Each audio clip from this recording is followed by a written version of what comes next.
Il-ħadd it-tajjeb. Illum 30 ta' Marzu fir-Rabaħat tar-Randan nilqakom għal din il-quddiesa minn San Ġwan li din is-sena jiċċelebraw is-60 sena parroċċa. Il-Knisja li minnha se niċċelebraw l-Ewkaristija hija ddedikata lil Madonna ta' Lourdes u nbniet fl-1959. Fis-snin 40 il-Patrijiet Kapuċini bdew jieħdu ħsieb pastoralment din il-lokalità li bdiet iżżid fil-popolazzjoni minn wara t-tieni gwerra dinjija. Illum din il-parroċċa hija magħmula minn bosta kummissjonijiet u gruppi reliġjużi. Jiċċelebra din il-quddiesa l-Arċisqof Charles Scicluna flimkien mal-Kappillan u l-Gwardjan tal-Kunvent Patri Bertrand Vella, il-Provinċjal Patri Ivan Scicluna u patrijiet Kapuċini oħra li jaħdmu f'din il-parroċċa.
Fl-isem tal-Missieru tal-Iben u tal-Ispiritu Santu. Amen. Il-paċi magħkom. L-ewnet nirringrazzja ħafna lill-komunità tal-parroċċa ta' Sitna Marija ta' Lourdes ġewwa San Ġwan, il-Patrijiet Kapuċini li ilhom jieħdu ħsieba mill-bidunet mit-twaqqif tagħha fl-1965. Dan huwa il-ġublew ta' djamanti jgħidu. Nawguralkom ħafna f'din is-sena sabiħa li qegħdin nitfakru 60 anniversarju mit-twaqqif tal-parroċċa kbira. Nirringrazzjakom ħafna ta' dak kollu li tagħmlu tax-xhieda sabiħa li tagħtu. Il-mulej irid ifakkarna li huwa missier jistedinna biex ma niġġudikawx il-xulxin imma nilqgħu lil min jindem u jaraf ħtijietu bħalma nagħmlu aħna fil-bidu ta' din qudiesa. Alla jaħfer. Imma jien għandi bżonn ukoll nitolbu maħfra. U jaħfir li dejjem. Nistqar l-Alla li jista' kollox u lilkom ħuti li jiena ndibt ħafna bil-ssieħ, bil-kliem, bil-emin u billi ħallejt mirjieti. Tija tiegħi, l-akbar tija tiegħi. Għalhekk nitlob lill-Imqaddsa Marija dejjem Verġni, lill-Anġlu l-Qaddisin kollha u lilkom ħuti biex titolbu għalija lill-mulej Alla tagħna. Eħenna lina Alla li jista' kollox jaħfrinna dnubietna u jwassalna l-ħajja ta' dejjem. Mulej ħnina. Kristu ħnina. Mulej ħnina. Nitolbu. U Alla int b'mod tal-għaġeb terġa' tħabbeb miegħek lill-bniedem permezz tal-verb tiegħek. Għamel lil poplu Nisrani jitħejja b'qima kbira u fidi mħeġġa biex jiċċelebra l-festa solenni tal-Għid. Bibnek Ġesu Kristu Sidna li Alla u li miegħek jgħixu jsaltan flimkien mal-Ispiritu Santu għal dejjem ta' dejjem.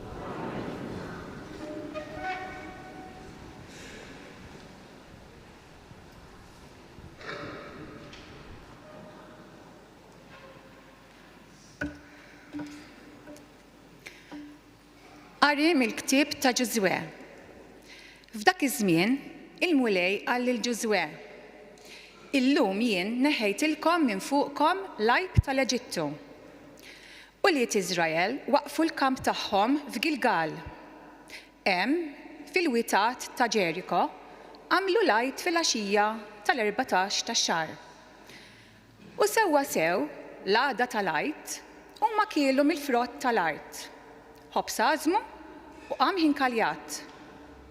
Minn dakinhar wara li kielu mill-frott tal-art, il-manna waqfet. U liet Iżrael ma kellhomx aktar manna, imma minn dik is-sena bdew jieklu milli bdiet tagħtihom l-art ta' Kanan. Il-kelma tal-mulej, roddu ħaj lill-Alla. Kull ħin imbierek il-mulej Kull ħin imbierek il-mulej tifħiru dejjem fuq fommi. Bil-mulej tiftaħar ruħi jisimgħu il-fqajrin u jifirħu. Flimkien duqu u taraw kemm hu tajjeb il-mulej. Duqu u taraw kemm hu tajjeb il-mulej. X'għandru l-kobor tal-mulej miegħi. Ħanollu ismu flimkien. Jien fittixt il-mulej u weġibni. Min kull biża' tiegħi ħelisni.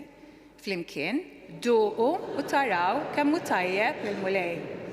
Ħarsu lejh u jiddi bil-ferħ wiċċkom u ma jkollkomx għax tistħu. Dan il-fqajjar sejjaħ u l-mulej semgħu u mid-dwejjaq tiegħu kollha ħelsu. Flimkien duqu taraw kemm hu tajjeb il-mulej.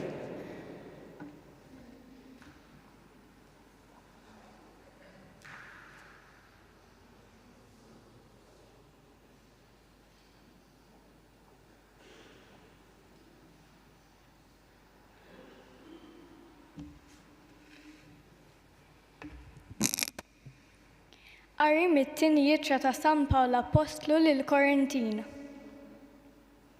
Ħuti, meta wieħed jinqagħad ma' Kristu, isir ħolqien ġdid. Il-qadim għadda u daħal il-ġdid.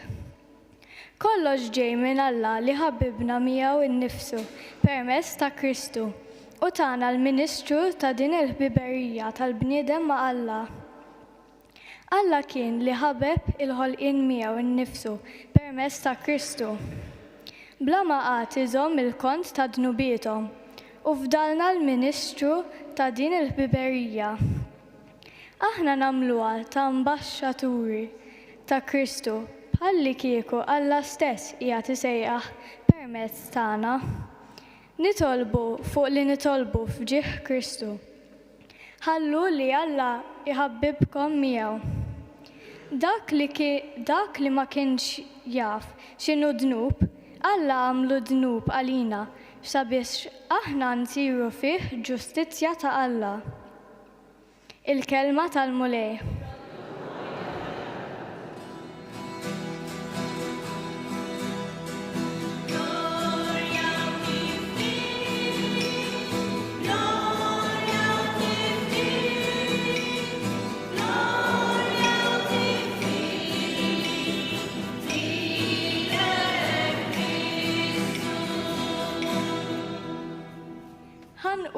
Mmur għand missieri u ngħidlu, Missier, dnibt kontra s-sema u kontra tiegħek.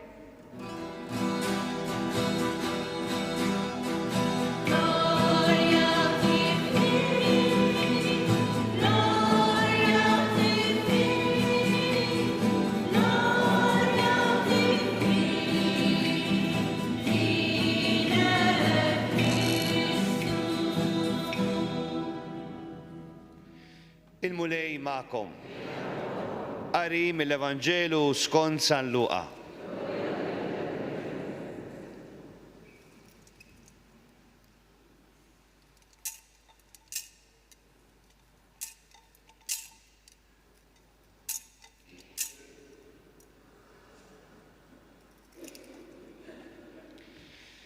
F'dak iż-żmien, il-pubblikani u l-mitimbin kienu jersqu biħġarhom lejn Ġesu biex jisimgħuh.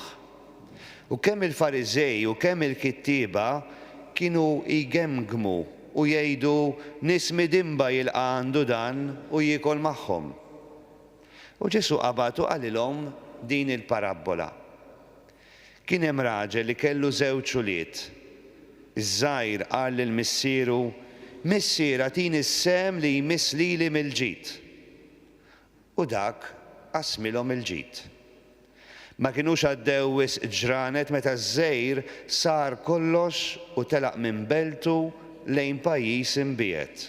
U hemmhekk berbaq ġidu kollu f'ħajjan tajra. Meta ħela kull ma kellu fuq dak il-pajjiż waqa' ġuħ kbir u beda jħoss ruħu fil-bżonn. U mar daħal ma' wieħed minn dak il-pajjiż li bagħtu fir-raba tiegħu jira l-ħnieżer. Kien jixtieq kieku jimla zaqqu mqar bil-ħarrub li kienu jieklu l-ħnieżer, imma ħadd ma kien jagħtih. Imbagħad daħal fih innifsu qal kemm l-avranti ma' missieri għandhom ħobs bix-xeba u jien qiegħed hawn immut bil-ġuħ. Ħanqum u mmur għand missieri u ngħidlu, Missier, dnibt kontra s-sema u kontra tiegħek, ma jistħoqlix iżjed nissejjaħ ibnek, żommni b'wieħed mill-avranti tiegħek.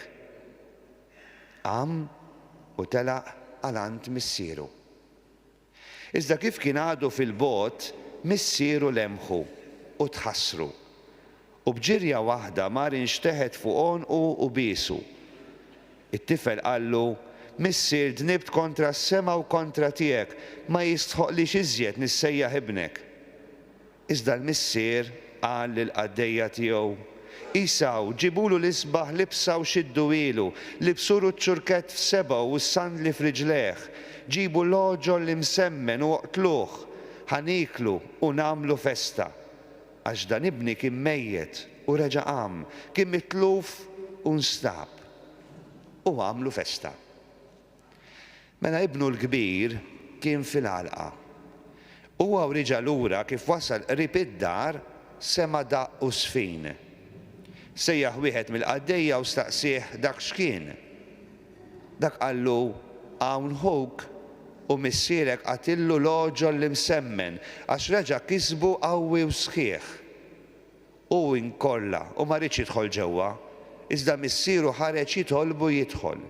Iżda hu qal lill-missieru, ara, ili dawn is-snin kollha naqdik kelmtek ma ksirtilek qatt u kieku qatt tajtni gidi lili biex nagħmel ikla u nifraħ ma' ħbibi. Imbagħad jiġi dan ibnek li belalek ġidek man-nisa żienja u lilu toqtollu l-oġol li msemmen.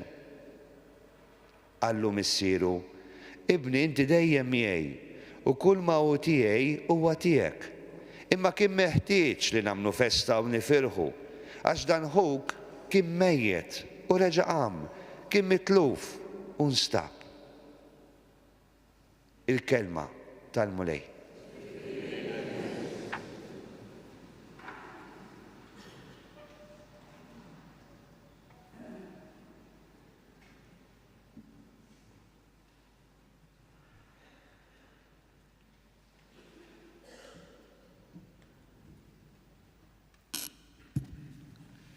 Ġesu jagħtina din il-parabola sabiħa u l-ewwel nett jindirizza lill-Fariżej u l-kittieba. Dawn kienu tfixklu għax innutaw li kien jilqa' għandu lill-midinbin u l-Pubblikani. Ġesu ma jikkundannhomx lill-Fariżej. Imma b'din il-parabola sabiħa jagħti lilhom u lilna tagħliema importanti ħafna. L-ewwel nett jifhem li l-midneb huwa dak li jixtieq il-mewt tal-missier. Għaliex li inti titlob il-wirt qabel ma missierek miet, donnok qed tgħidlu kemm seddu mħaj, meta se niret. Kull missier nimmaġinah b'ħafsa ta' qalb jantiċipa l-wirt u jaqsmilhom ġidhom. Id-dnub huwa wkoll li tberbaq l-opportunitajiet u l-ġid tal-ħajja. Id-deċiżjoni tat-tifel iċkejken huwa li jsor kollox, jitlaq il-bogħod u iberbaq ġidu. Fid-dnub hemm il-ħela tagħna li dak kollu li tagħna Alla ma nużawx kif suppost. Minflok jibnina ikissirna. U f'dak li ġralu iċkejken hemm ukoll kull wieħed waħda minna meta nitbedu minn Alla, meta naħlu l-opportunitajiet li jagħtina l-mulej, meta nisfaw fil-ġuħ tal-imħabba, tal-ġustizzja. Imma hemm xi ħaġa li ssalvaħ lit-tifel iċkejken u li ssalva lili u lilek. Hemm minnhom daħal fih innifsu u rrealizza x'tilef meta tbiegħed mill-missier.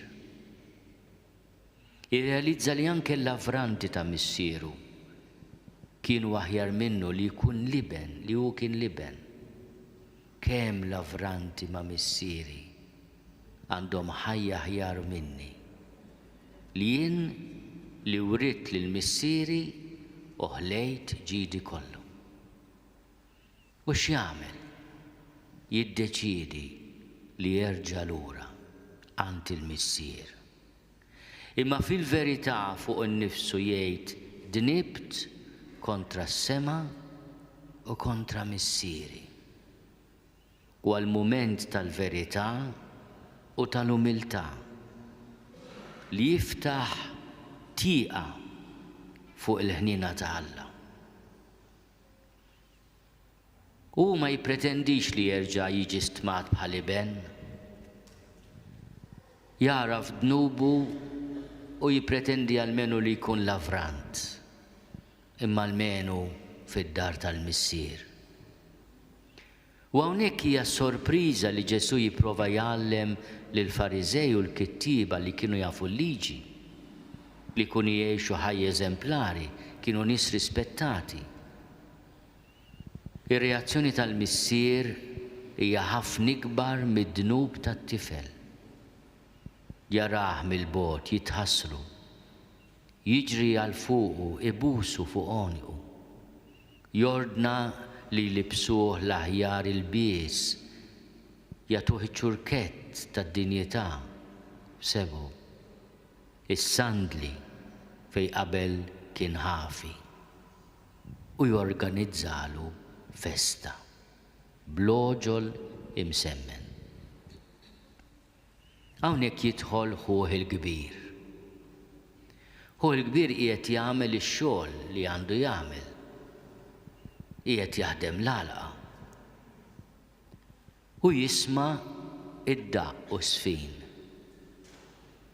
Nimmaġina l-missier u jinkwieta li ben iċkejken ma kellux moħħ id-daqq u sfin dawk is-snin. Immissa mid-dar ħireġ lana ta' ferħ. X'ġara? Ħuk iż-żgħir reġa' ġie. U l-kbir jinfiska. Għax iħoss li hu kien dak li jobda l-missier. M'għandix issir festa t-tifel li berbaq ġidhom kollu. Anzi, nafu x'ġara propju mill-lafsa ta' qalb tal-kbir berbaq li ġidek man-nisa ta' triq. U jerġa' joħroġ dal-imbirek missier mid-dar. L-ewwel darba ħareġ biex jilqa' l-iċkejken li reġa' lura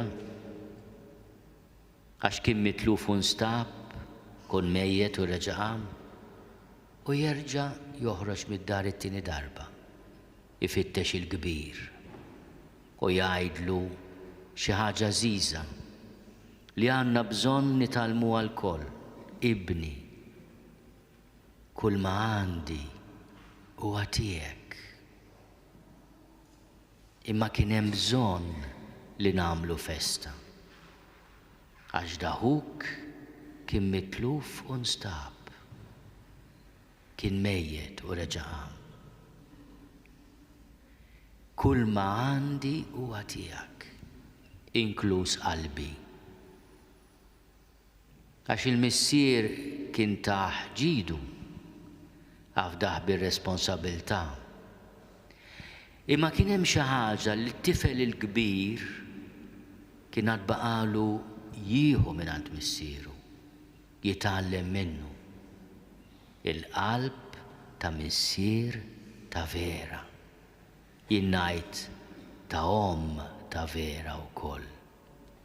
Għax dan il-missier hemm il-laqtiet tal-verità tad-dixxilpina, imma hemm ukoll l-imħabba u l-kompassjoni tal-Omm. Il-Vanġelu irrakkonta Ġesu ma jgħidilniex x'għamel it-tifel il-kbir. Irritorna d-dar biex jifraħ ma' ħuh. Ma nafux. Għax ir-risposta Ġesu ħallija f'idejn il-Fariżej u l-kittieba. Irid jgħidilhom jiena qiegħed nifraħ mal-midinbin u l-pubblikani li jarfu min huma u għandhom xenqa kbira għall-ħniena, għall-imħabba tal-missier, iridu jerġgħu lura d-dar. Intom se tagħmlu? Se tkunu f'arti mill-festa tal-imħabba u l-ħniena.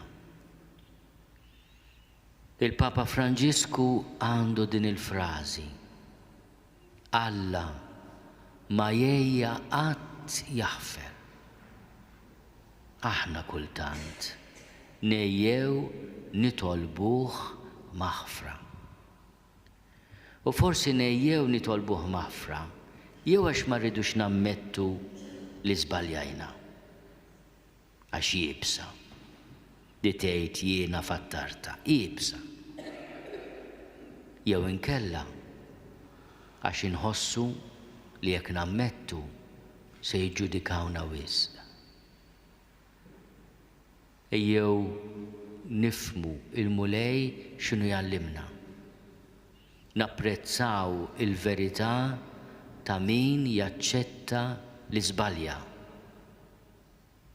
U la hemm din il-verità ejjew ikollna l-qalb ta' dan il-missier mimli ħniena.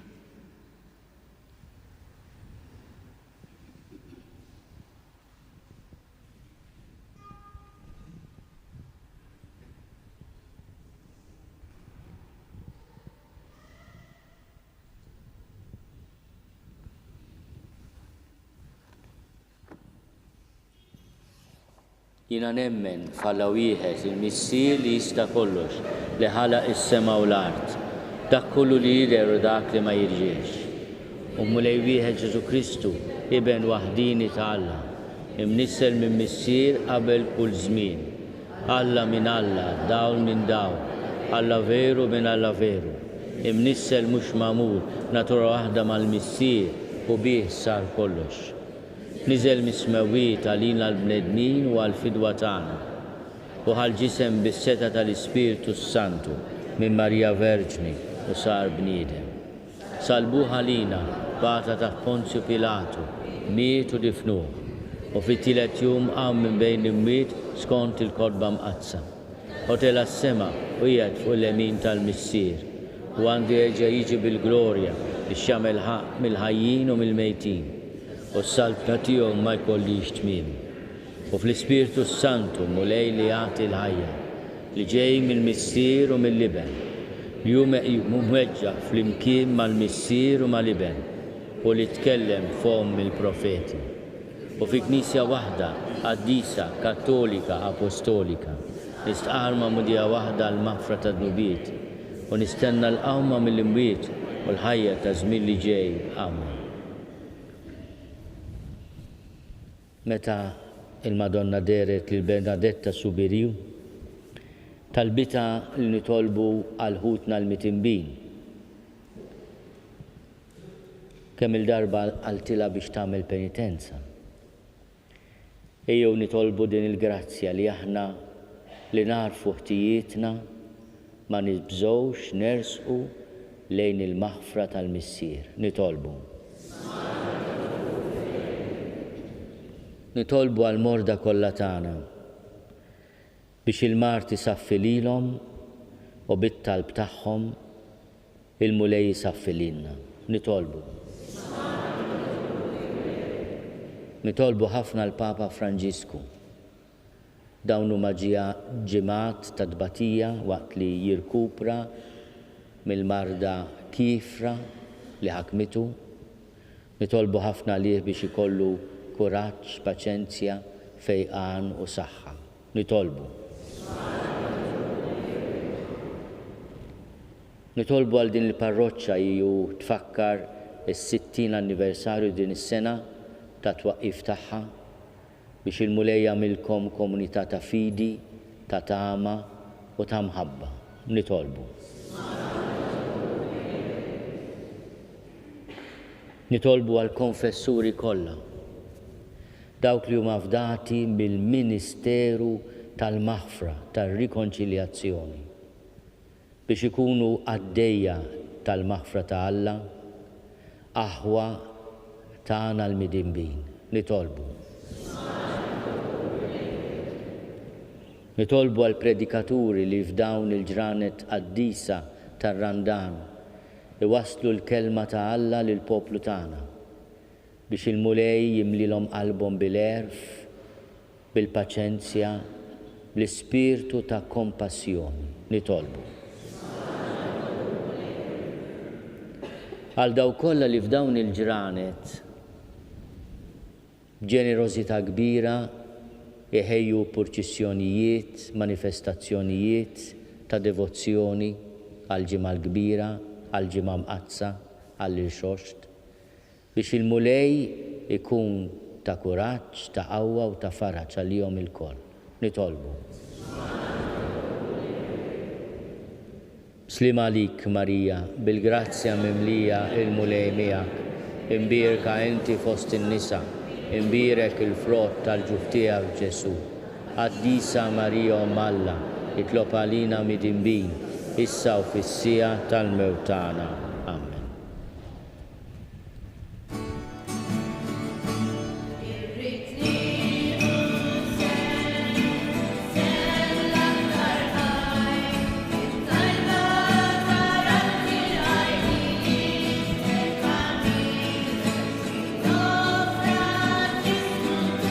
Hello, x'ismek?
Tolbu ħuti biex is-sagrifiċċju tiegħi u tagħkom ikun joġob lil Alla l-Missier li jista' kollox.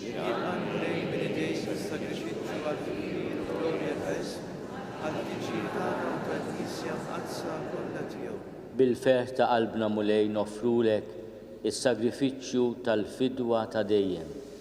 Miċ-ċokon tagħna nitolbuk il-grazzja li nqimuh b'fidi sħiħa u nofruhulek kif jixraq għas-salvazzjoni tad-dinja bi Kristu Sidna. Il-mulej magħkom. Nerfgħu qlubna l fuq. Niżuħaj l-mulej Alla tagħna. Sewwa u xieraq tas-sew mulej missier qaddis Alla ta' dejjem li tista' kollox. Tajjeb u taġid għas-salvazzjoni tagħna li dejjem u kull imkien inrodulek ħajr. Int għas-saħħa ta' wliedek u għat-tiġdid u s-safa ta' ruħhom għażiltilhom żmien fis-sena biex fih ifittxu jinħallu minn kull ġibda ħażina u jniqdew bil-ġid li għaddi hekk li iżjed jintrabtu ma' dak li jibqa' għal dejjem. Għalhekk mal-qaddisin u l-anġli kollha infaħruk u ntennulek bla għeda. Qaddis, qaddis, qaddis, Mulej Alla tal-eżerċiti, ismultu l-art mimlija bil-glorja tiegħek, Osanna glorja tas-smawiet, imbirek minn ġej isem il-Mulej, Osanna glorja tas-smawiet. Qaddis tas-sewint Mulej, inti lajn ta' kull dusija, għaddis għalhekk nitolbuk dawn l-offerti bil-barka tal-Ispirtu tiegħek biex isiru għalina il-ġisem u d-dem ta' Sidna Ġesu Kristu. Meta kien se jingħata biex minn rajħibati għal-ħobs, ratti l-ħajr, qasam, tal id-disċipli tiegħu u qal: ħudu u kulu l-koll minn dan, għax dan huwa ġismi li jingħata għalikom.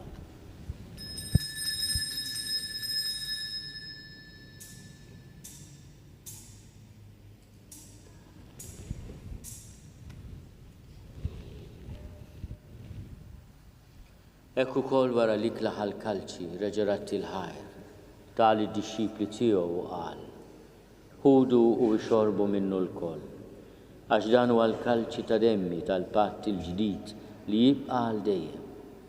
Id-dem li jxerret għalikom u għal-bnedmin kollha għal maħfra tad-nubiet.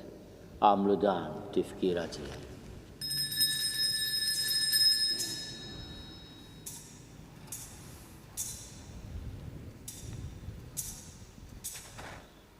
Dan hu l-misteru tal-fidi.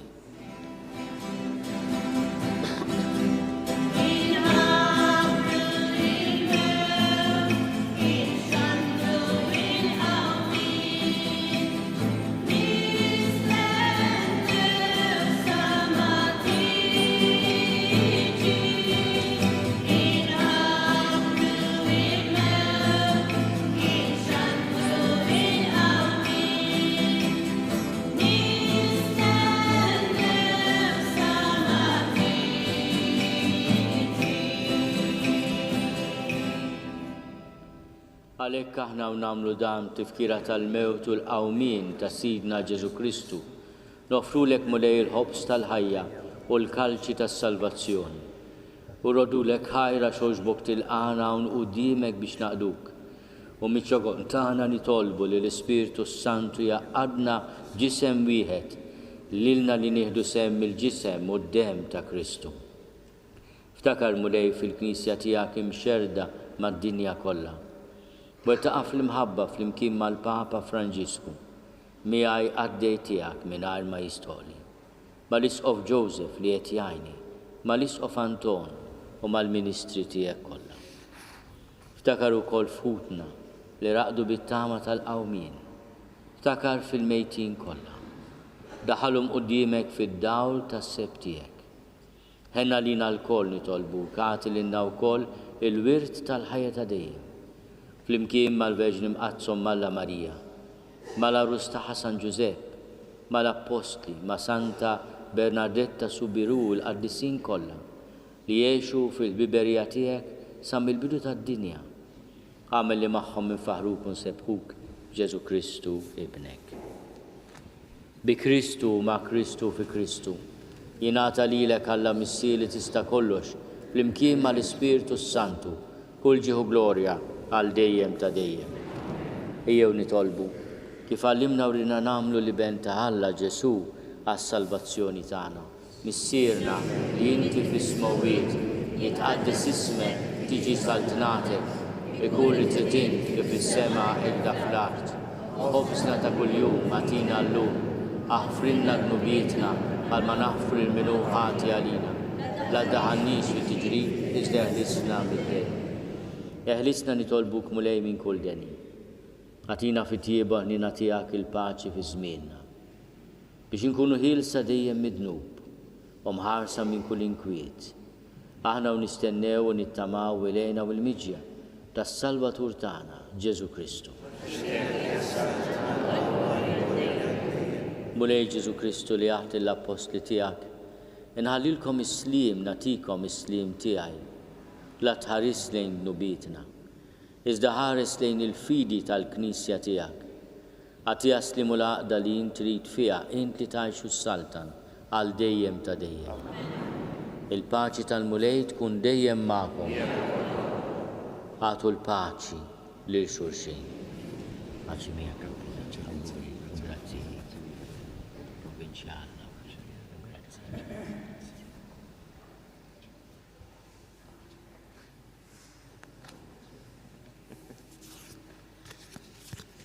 Il-ġisem fl-imkien mad-dem ta' Sidna Ġesu Kristu. Ikunu jiswew lilna li se nitqarbnu bihom għal ħajja ta' dejjem. Ħaruf talla li tneħidnu bit tad-dinja ħenna lina. Ħaruf talla li tneħidnu bit tad-dinja ħenna lina. Ħaruf talla li tneħidnu bit tad-dinja għatina l-paċi. Mulej Ġesu Kristu binalla l-ħaj, bil-mewt tiegħek kifrit minnek il-missier u bil-ħidma tal-Ispiritu Santu. Intajt il-ħajja lid-dinja. Dan il-ġisem u d-dem għaddis tiegħek, eħlisni miħtieti kollha u minn kull ħasen. Żomni dejjem fidil lejn il-kmandamenti tiegħek u tħallini qatt ninfiret minnek.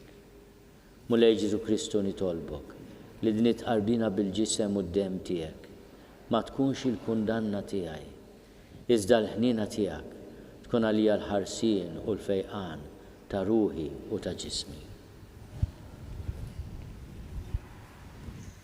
Danu l-ħaruf talla, danu li neħidnu bit tad-dinja, ħenjin dawk li huma mistiedna l-ikla tal-ħaruf. Mulej ma jistoqlix tidħol taħt is-saqaf tiegħi, iżda jbiss kelma waħda u ruħi tkun infejja.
Gloria lill-Missier u lill-Liben u lill-Ispiritu Santu. Għatihom mulej il-mistrieħ ta' dejjem. Jistrieħu fis-sliem. Mod speċjali nitlobkom niftakru fil-vittmi u f'daw kollha li qegħdin nibatu minħabba terremot qawwi f'Myanmar u fit-Tajlandja. Nitolbu ħafna lihom. Nitolbu. U Alla inti ddawwa lil kull bniedem li jiġi fid-dinja, dawwa lil qlub tagħna bid-dija tal-grazzja tiegħek biex dejjem inħobbuk tassew u nżommu bla qiegħda ħsibijietna f'dak biss li jogħġob lilek bi Kristu Sidna.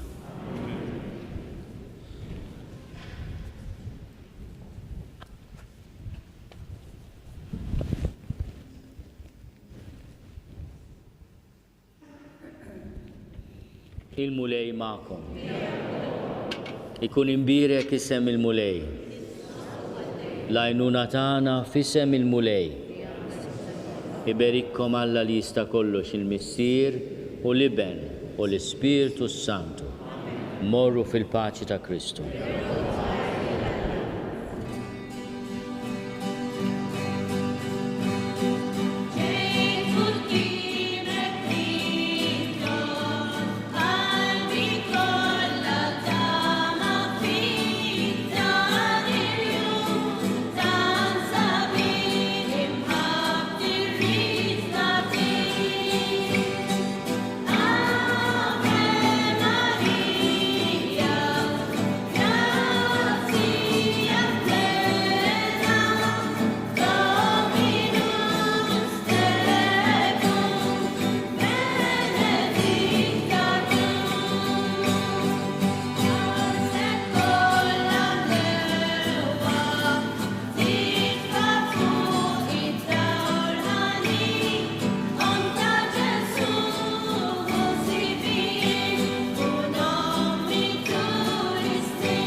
Naslu fit-tmiem din il-quddiesa fir-Rabaħat tar-Randan mill-Knisja Parrokkjali tal-Madonna tal-Lurd ġewwa San Ġwan.